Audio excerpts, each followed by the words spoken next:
defensa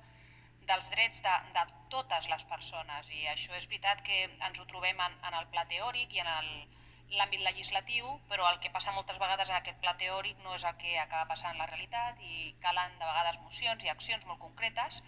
perquè tot això es pugui traduir a un compliment efectiu del que moltes vegades diu el marc legal. També totalment d'acord en impulsar la denúncia de la vulneració dels seus drets i del foment de plans específics de treball digne. És important aquestes mesures quan parlem de col·lectius diversos que poden patir malalties, en aquest cas el nanisme, la condroplàsia, o estem parlant d'altre tipus de trastorns o de discapacitats. Com deien, el que calen són aquestes mesures per poder protegir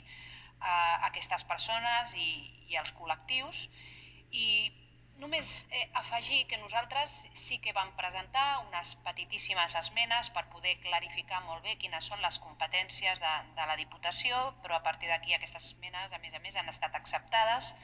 i per tant, sumant-nos al sentit de vot de la resta de grups, nosaltres, com he dit a l'inici, votarem favorablement.